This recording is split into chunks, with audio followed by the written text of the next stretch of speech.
What's up, guys? Brian back from the PT channel here to talk about some Walking Dead episode 13 and episode 14 little preview. So episode 13, The Same Boat, just aired hours ago, and it started off just like we thought with seeing Carol and Maggie. This was the Carol and Maggie episode. We thought it was pretty good.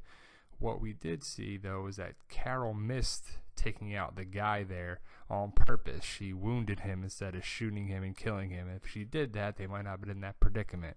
They don't make the trade with Primo and Carol and Maggie for Primo or whatever, so they take them back and they flipped up the jackets. They didn't put a hood or anything. They just flipped over the jackets, which, we saw in the episode, and that's where you get some clearance on the spoilers and whatever. They take them back to the slaughterhouse. They tie them up with see the gasoline tanks there as a little foreshadowing. Carol's good with that gasoline. Tie him up with the tape, and they kind of just talk to him a little too much. And the episode was talk, try to make the trade, maybe not. But Carol and Maggie are going to make it out safe.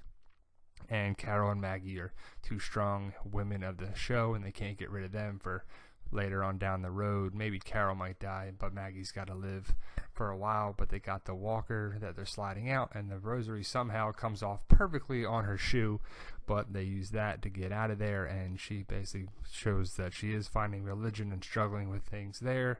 The promo pic came to about to fruition on there from before the season started, so all that stuff comes about. Melissa McBride was on The Talking Dead and talked about it, the panicking and the fear and everything, and she was kind of having a little bit of both. Was she playing tough? Was she playing, coy about it? But she was panicking a little bit because she was afraid she was going to have to do to get out of this, and she is kind of struggling with that somewhat, as you can see by her kill journal. But they were tied up. You see the walkers played a minimal role later on down the road until they killed Alicia Witt's character, who, I don't know, there's something about her.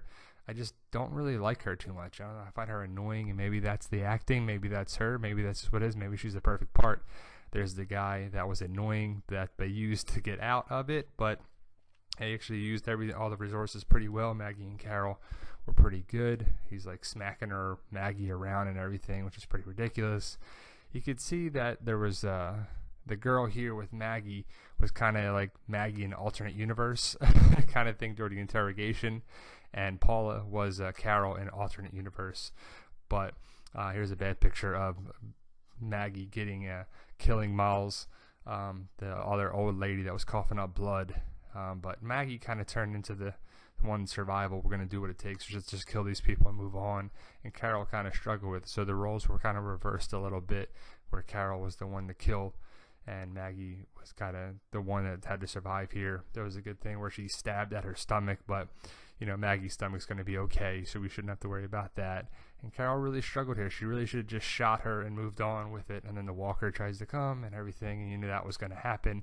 Maggie's like, kill her, do it, just move on, let's get on with this. But Maggie's going to be okay, the baby's going to be okay, but that was a good way to die. Paula, Alicia Witt's character, is gone. She was a walker, which was cool. Then they decided to take them all out with the gasoline cans there, burn them up. Rest in peace, Karen and David. And Carol is no stranger to that. So it was a pretty cool way to set up the burn on there too. I thought it was a come around full circle from their days in the prison. And they're really tearing up these saviors. I mean, they're going to have a big group coming up in the later episodes, but man, they're taking out these saviors left and right. So there's got to be a bunch of group of these saviors. I don't know what's going on with that, but they're burning them up. They're doing that, and it's got to be tough to see that. But there's the kill floor. If you didn't notice that, there was the kill floor where they told them to go. And I thought it was a good job overall with the Maggie and Carol episode. And Melissa McBride was on The Talking Dead. If you didn't watch that, it's pretty good to see her.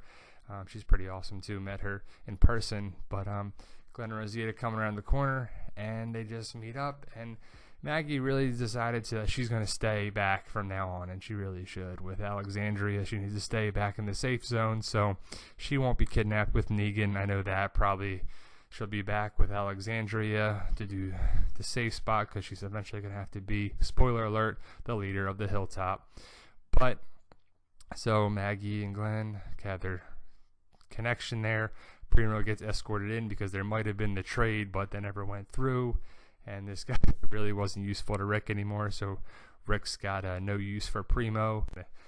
I'm Negan, shithead, all right, buddy, you want to play that game? Boom, you're gone. Nice shot of Carol there, who's kind of turning more humane, not the Terminator anymore. That's a great picture of boom. See you later, Primo. And that's the way the episode ended, with the blood and the rosary beads. Little preview in episode 14, which is called Twice as Far, and that was a little soldier that they took out of the bag. It was on the bike. They got the bike back. Daryl and Carol talk about the bike and that you saved these people that you're there, and Daryl was like, I should have killed them, and which is going to turn out to be a problem because Dwight and the other girl that was survived, they're going to come back around. Well, at least I know Dwight will. I don't know if the girl will, but Daryl didn't kill her, so Dwight's going to come back around and going to kill somebody. Is it going to be Abraham? Is it going to be Tara? I don't know, but it looks like to be Denise with Daryl in the truck out there. So they go in to look for Tara. Did Tara not come back? The rosary beads came back with Carol holding it in her hand while sitting on the porch. Groups go out for the search party. You see Daryl and Rosita together looking out. Who are they going after? Did they see somebody? Are they going after Dwight? Are they going after somebody else? Did something big happen? But we seem to think that Dwight kills Tara, and then they go out after Dwight to go there. So it's rumored that Rosita dies as well, but we'll see what happens there. Eugene and Abraham. In the comics, Abraham dies with Eugene when they're on patrol, but Eugene, did he tie that hair back? Did he cut that mullet? I'm pretty sure he just tied it back. But here's some walkers, of course. There's always going to be some walkers in the woods. And there's Rick by the prison cell. So we can't wait for next week's episode, 1 week from today. And thanks for checking out our video, guys.